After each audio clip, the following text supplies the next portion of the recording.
अस्सलाम वालेकुम व्यूअर्स। आज की इस वीडियो में हम होम टैब को कंप्लीट करने की कोशिश करेंगे।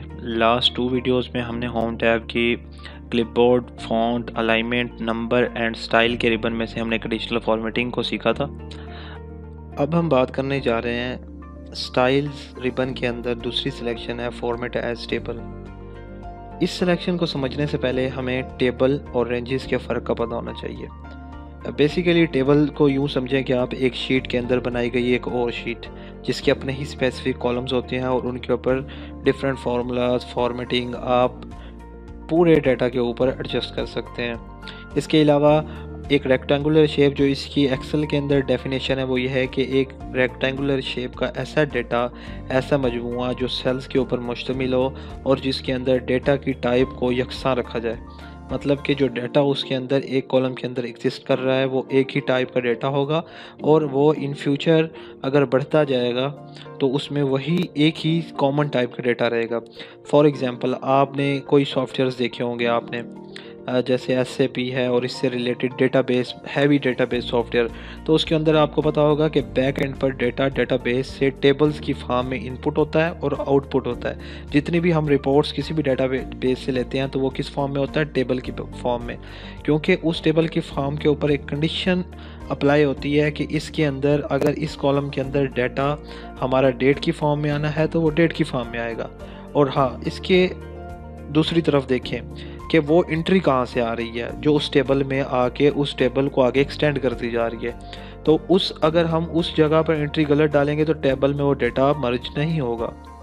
तो बेसिकली टेबल की पहचान यही है कि एक रेक्टेंगुलर शेप का ऐसा डाटा जो एक ही सीक्वेंस के साथ बढ़ता जाए और एक ही टाइप का हो, कि एक कॉलम के अंदर हमने टेक्स्ट रखा है तो एक कॉलम में टेक्स्ट, एक में नंबर तो नंबर, और एक में हमने अगर नॉर्मली कोई और डाटा की टाइप रखी है, सिंबल्स रखे हैं तो सिंबल। उसके अलावा रेंजेस में आप चले जाएं। रेंजेस बेसिकली किसी भी एक स्पेसिफिक सेल पे मुश्तमिल डाटा है। इसके अंदर आप उससे नीचे वाले सेल का डाटा और रख सकते हैं, उससे ऊपर वाले सेल का डाटा की टाइप और रख सकते हैं। और इसकी अंदर एक्सेल के अंदर बेसिकली सिंगल सेल के ऊपर कोई प्रॉपर्टीज़ नहीं है, बल्कि एक टेबल में आप देखें, जैसे ही आप टेबल के ऊपर क्लिक करेंगे तो आपको एक एडिशनल टैब मिलेगी टेबल के टूल की। ये एक स्पेसिफिक टैब है जो हमेशा हमें टेबल पे ही मिलती है। इसके अंदर आप टेबल के डिज़ाइन को चेंज करते हैं, इसके अंदर आप इसके हेडर्स हो गए, इसके आप रोज़ हो गई, उसको एडजस्ट करते हैं। और इस टेबल को आप किसी ऑनलाइन डेटा सर्वर से, डेटाबेस से भी जोड़ सकते हैं और इंशाल्लाह हम आगे कवर करेंगे जब VBA प्रोग्रामिंग में जाएंगे हम। फ़िलहाल हम होम टैब के स्टाइल रिबन की जो सेकंड सिलेक्शन है फॉर्मेट एज टेबल, इसको समझने की कोशिश करते हैं। देखें, इसकी जो सिलेक्शन है इसके ऊपर जैसे ही हम क्लिक करेंगे तो यहाँ पर सबसे पहले आपको टेबल के डिज़ाइन शो हो जाएंगे कि आपने अपने टेबल का डिज़ाइन क्या रखना है। जब भी मैं किसी टेबल को चेंज करने की कोशिश करूँगा तो वो उसका डिज़ाइन चेंज होता जाएगा। मैं इसको एज इट इज़ ब्लू करना चाहता हूँ, ब्लू हो जाएगा। और इसी तरह आप इसके अंदर मैनुअल जो न्यू टेबल के स्टाइल को ख़ुद बनाना चाहते हैं कि आप उसके अंदर होल टेबल का कलर फॉर्मेट कैसा रखना चाहते हैं तो आप इसको कलर को फिल कर दें ग्रीन से, और मैं इसको ग्रीन रखना चाहता हूं। और इसके अंदर फर्स्ट कॉलम की स्ट्रिप जो है उसको कैसा रखना चाहते हैं, फर्स्ट कॉलम की स्ट्रिप, क्योंकि ये अब आपसे पूछ रहा है कि फर्स्ट और सेकंड कॉलम के अंदर आप कौन सा कलर रखना चाहते हैं और फर्स्ट और सेकंड रो के अंदर कौन सा कलर रखना चाहते हैं, हेडर को कौन सा कलर देना चाहते हैं, टोटल रोज़ को क्या कलर देना चाहते हैं। तो first cell, second cell, last cell, ये नॉर्मली आप जब टेबल के अंदर हम आगे, क्योंकि इंसर्ट की टैब के अंदर टेबल इंशाल्लाह कवर हो जाएगा तो उसमें हम इसके ऊपर काफ़ी डिटेल डिस्कस कर लेंगे। इस सिलेक्शन के अंदर बेसिकली टेबल की डिज़ाइनिंग ही है। इसके बाद स्टाइल्स के रिबन में थर्ड सिलेक्शन है सेल स्टाइल। सेल स्टाइल में आपको एक्सेल प्रोवाइड करता है आपको एक बनाए गए सेल्स के फॉर्मेट, कि आप इन फॉर्मेट को यूज़ करते हुए डाटा को अपने सेल के अंदर इस फॉर्म में देखने के लिए आप यहाँ से कोई भी सेल को सिलेक्ट कर सकते हैं। जैसे अब ये गुड है तो इस गुड के अंदर टेक्स्ट का कलर भी ग्रीन है और इसके जो सेल है वो भी ग्रीन से फिल किया हुआ है। तो मैं सिंपली इसके ऊपर जितनी भी नीचे सिलेक्शन करूँगा, मुझे ये कॉलम चाहिए इस फॉर्मेट के अंदर, तो मैं ये सिलेक्शन करूँगा तो मैं इसके अंदर जो वैल्यू भी टाइप करूँगा तो वो उस ही सेल के फॉर्मेट में सिंपली आएगी। तो इसके अंदर बेसिकली ये नॉर्मल हमारा फॉर्मेट के ऊपर है, सेल के फॉर्मेट के ऊपर। और इसके अंदर इसी तरह जैसे हम टेबल को डिज़ाइन करते थे, इसमें आप सेल्स को भी डिज़ाइन कर सकते हैं। इसमें दो ही डिज़ाइन होते हैं, एक सेल के कलर को फिल करना और दूसरा सेल के टेक्स्ट को एडजस्ट करना। इसके बाद हमारा न्यू रिबन है सेल्स। सेल्स के अंदर सबसे पहली सिलेक्शन है इंसर्ट। इंसर्ट को जब आप ओपन करेंगे तो इसके अंदर आपको 4 ऑप्शन मिलेंगे कि आप इंसर्ट सेल कर सकते हैं, इंसर्ट रो कर सकते हैं, इंसर्ट कॉलम कर सकते हैं और इंसर्ट शीट कर सकते हैं। सबसे पहले हम करते हैं इंसर्ट सेल। मैं किसी भी पहले से डेटा लिखे हुए सेल्स के ऊपर क्लिक करता हूँ और इसमें मैं एक सेल इंसर्ट करता हूँ, तो हमारे पास 4 सिलेक्शन आएंगी कि आप इंटायर द रो करेंगे, इंटायर कॉलम करेंगे, या जो आपका यही एग्जिस्टिंग सेल है ये राइट पे शिफ्ट हो जाए और इस जगह पे न्यू सेल आ जाए, या इसके डाउन चला जाए, इसके ऊपर एक न्यू सेल। तो मैं डाउन वाले की सिलेक्शन करता हूँ। आप देखें, सिंपली मैं क्लिक करता हूँ तो ये हमारा ऊपर एक सेल बन गया और नीचे ये एप्पल नीचे को ट्रांसफ़र हो गया। इसके बाद अगर हम इसके अंदर कोई रो इंसर्ट करना चाहते हैं तो सिंपली हम यहाँ पे इंसर्ट की टैब में जाएंगे और इंसर्ट शीट रो करेंगे, तो यहाँ पे जहाँ पे हम सिलेक्शन हमारी जहाँ पे होगी वहाँ से रो बनना स्टार्ट हो जाएगी। उसके अलावा इसका एक दूसरा मेथड भी है कि आपके रो के नेम के ऊपर आके आप राइट क्लिक करें और इसमें इंसर्ट चले जाएं तो यहाँ पे भी रो बनना स्टार्ट हो जाएगी। और इसी तरह अगर आप कॉलम बनाना चाहते हैं, जिस कॉलम में आपकी सिलेक्शन है आप इंसर्ट कॉलम करेंगे तो ये कॉलम आगे की तरफ एक्सटेंड होना शुरू हो जाएंगे। कॉलम हमेशा लेफ़्ट टू राइट जाता है। जब भी आप जहाँ से भी इसके अंदर एक ये तरीका भी है, यहाँ से आप इसको इंसर्ट कर सकते हैं राइट क्लिक करके, इसमें सेल आ जाता है और इसमें आप चले जाएंगे इंसर्ट, तो ये देखें इस तरह भी कर सकते हैं। और इसके अंदर आप एक इंसर्ट शीट करना चाहते हैं तो आपको एक न्यू शीट मिल जाएगी। अगली सिलेक्शन है हमारे पास सेल्स के रिबन में डिलीट। तो पिछली सिलेक्शन में इंसर्ट में हमने जो पढ़ा कि हम जो जितनी भी चीज़ें इसके अंदर इंसर्ट कर सकते हैं, तो डिलीट के सिलेक्शन में हम उन सब चीज़ों को डिलीट कर सकते हैं। कोई भी हमने अगर सेल इंसर्ट किया तो उसको भी हम डिलीट कर सकते हैं, रो इंसर्ट किया उसको डिलीट, कॉलम और शीट इसी तरह। इसमें ओवरऑल डिलीट मेथड है कि आप इससे जो चीज़ आप इंसर्ट कर सकते हैं वो डिलीट भी कर सकते हैं। और इसके अलावा हमारे पास थर्ड सिलेक्शन आती है फॉर्मेट। हाँ, फॉर्मेट की थोड़ा सी जो सिलेक्शन है ये थोड़ा सा इसके ऊपर फोकस कीजिएगा। इसमें सबसे पहले फॉर्मेट सेल साइज़ फॉर्मेट आता है कि आपने रो है उसकी हाइट कितनी रखनी है, कॉलम की आपने विड्थ कितनी रखनी है, ऑटो फिट रो हाइट रखनी है, ऑटो फिट कॉलम रखने हैं। फॉर एग्जांपल ये हमारे पास है एप्पल। आप देख रहे हैं एप्पल में एप्पल के आगे थोड़ी सी स्पेस है, तो मैं अगर फॉर एग्जांपल इसको मैं क्या करता हूँ, फॉर्मेट में जाके इसको ऑटो फिट कॉलम करता हूँ तो ये देखें उसने उस स्पेस को कवर कर लिया। और अगर इसी तरह इसकी रो में, क्योंकि मैं फॉर एग्जांपल यहाँ पे इसके रो का साइज़ बढ़ा देता हूँ तो इसकी आप देखें रो का साइज़ काफ़ी है और एप्पल डाउन पे आया हुआ है, तो हमें चाहिए कि ये एप्पल बिल्कुल कम से कम जगह घेरे। तो हम जाएंगे सिंपली फॉर्मेट में, उसको ऑटो फिट हाइट करेंगे तो ये देखें ये नॉर्मली उसी फॉर्म में आ जाएगा। उसके अलावा आप चाहते हैं कि हम थोड़ा सा जो डाटा है इसके अंदर हम उसको थोड़ा उसका फ़ॉन्ट साइज़ बढ़ाना चाहते हैं, तो जब आप किसी भी चीज़ का फ़ॉन्ट साइज़ बढ़ाएंगे तो वो क्योंकि सेल्स का साइज़ कम होगा तो वो सेल्स में आपको कम दिखना स्टार्ट होगा। जैसे मैं ये बढ़ाता हूँ, अब देखें अब इस सेल के अंदर ये सिंपली क्या हुआ कि ये हमारा डाटा आगे की तरफ मूव हो गया और मैं चाहता हूँ कि इसकी जो सिलेक्शन है वो क्या होनी चाहिए, ऑटो होनी चाहिए। तो सबसे पहले मैं कर लूँगा इसके अंदर फॉर्मेट के अंदर ऑटो फिट रो हाइट कर लूँगा और इसी तरह मैं इसको ऑटो की जो कॉलम विड्थ है वो कर लूँगा। तो देखिए आपके डाटे के फ़ॉन्ट के साइज़ के हिसाब से रो और कॉलम्स दोनों एडजस्ट हो गए। अब हम फॉर्मेट में विजिबिलिटी में आ जाते हैं। विजिबिलिटी में आप जो रो हाइड कर सकते हैं, कॉलम हाइड कर सकते हैं, शीट को हाइड कर सकते हैं, अनहाइड कर सकते हैं। सिंपली हाइड करने का तरीका यह है कि आप जितनी भी रोज़ हैं उनको सिलेक्ट करें और फॉर्मेट में जाके उन रो को क्या कर दें, हाइड कर दें। और दूसरा तरीका यह है कि आप इसको अनहाइड करना चाहते हैं तो क्योंकि वो सिलेक्शन पहले से ही हुई होगी, या आप उन सिलेक्शन, क्योंकि यहाँ पे देखेंगे कि आपके यहाँ पे लाइंस शो हो रही होंगी कि इसका मतलब कि इसके अंदर कोई और रोज़ हैं, तो आप सिंपली इसके ऊपर और नीचे वाली दोनों रोज़ को सिलेक्शन कर लें और फॉर्मेट में जाके इसको अनहाइड रो कर लें तो ये आपकी सिंपली अनहाइड हो जाएगी। उसके अलावा यहाँ से आपको जितनी भी आपने रोज़ हाइड करनी है सिंपली आप उसको सिलेक्ट करें और राइट क्लिक करें और यहाँ पर आपको हाइड का ऑप्शन मिल जाएगा। यहाँ से भी आप उसको हाइड और अनहाइड कर सकते हैं। इसी तरह कॉलम्स हैं, कॉलम्स को आप सेलेक्ट करें, कॉलम्स के अंदर आप जाएं फॉर्मेट में, विजिबिलिटी, और आप इसको क्या कर दें, हाइड कॉलम कर दें। हाइड कॉलम करेंगे आप तो देखें ये कॉलम हाइड हो गए।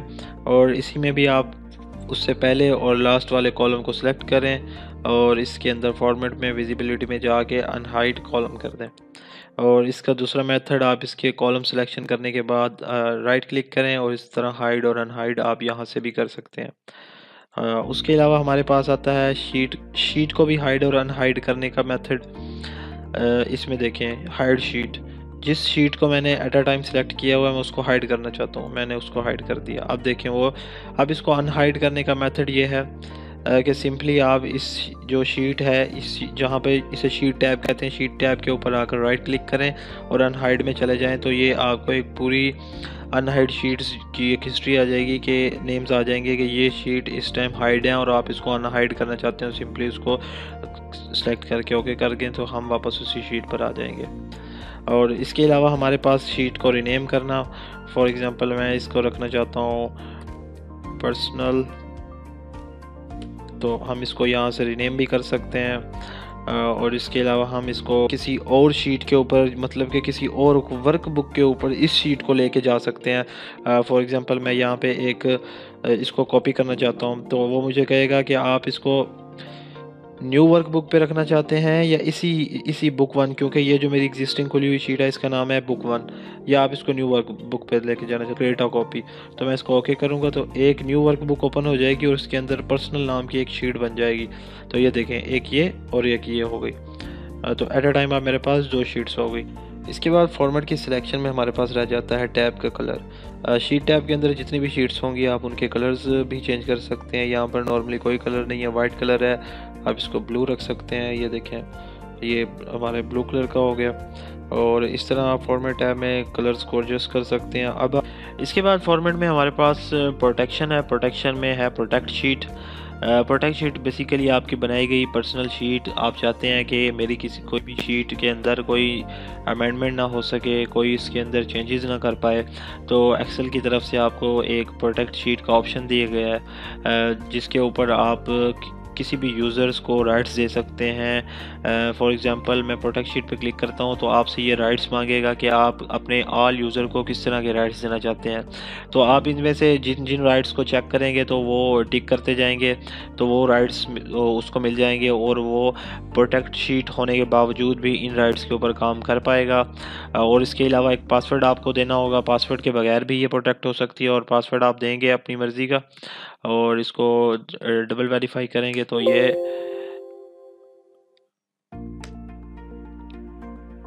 ये देखें, ये अब शीट प्रोटेक्ट हो गई। इसमें मैंने सिंपली कोई अलाउ नहीं किया यूज़र को, तो इसके अंदर ना मैं कोई इंसर्ट कर सकता हूँ रो, ना कोई मैं कॉलम इंसर्ट कर सकता हूँ, ना मैं कोई डाटा इंटर कर सकता हूँ। जब भी डाटा इंटर करूँगा तो ये मुझे कहेगा कि प्लीज़ पहले शीट को अनप्रोटेक्ट करें।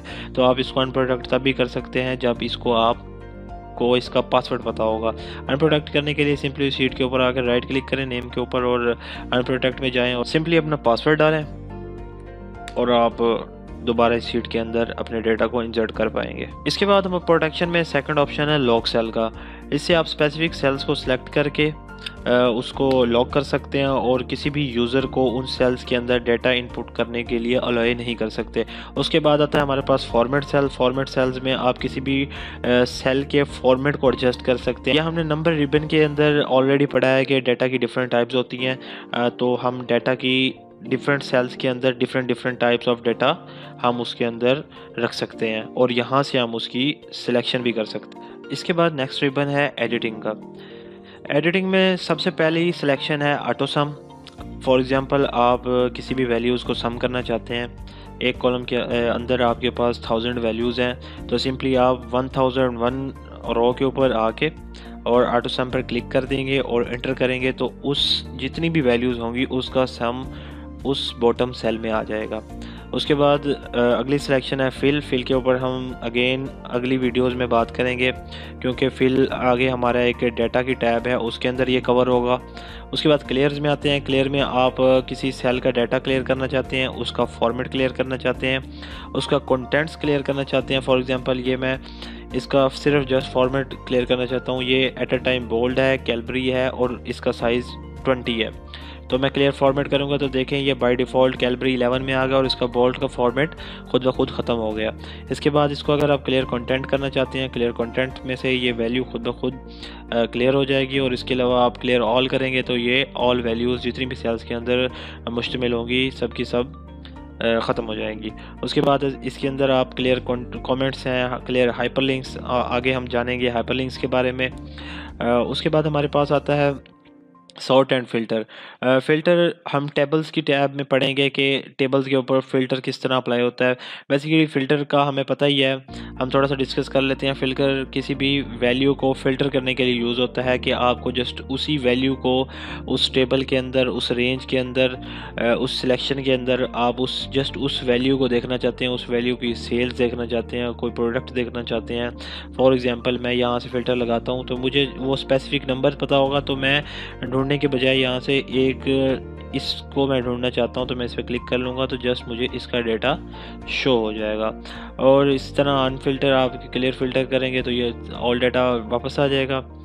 के बाद हमारे पास सॉर्ट आता है कि आप इसकी वैल्यू स्मॉलेस्ट टू लार्जेस्ट देखना चाहते हैं या लार्जेस्ट टू स्मॉलेस्ट देखना चाहते हैं, तो आप सिंपली ये लार्जेस्ट टू स्मॉलेस्ट और स्मॉलेस्ट टू लार्जेस्ट यहाँ से कर सकते हैं। नेक्स्ट हमारे पास है फाइंड एंड सेलेक्ट की टैब।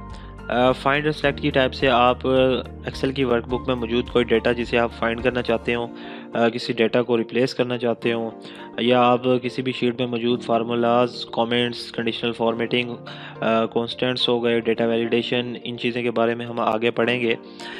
इनको ढूंढना चाहते हो, किसी ऑब्जेक्ट को ढूंढना चाहते हो तो आप इस टैब से सिंपली उसको ढूंढ सकते हैं।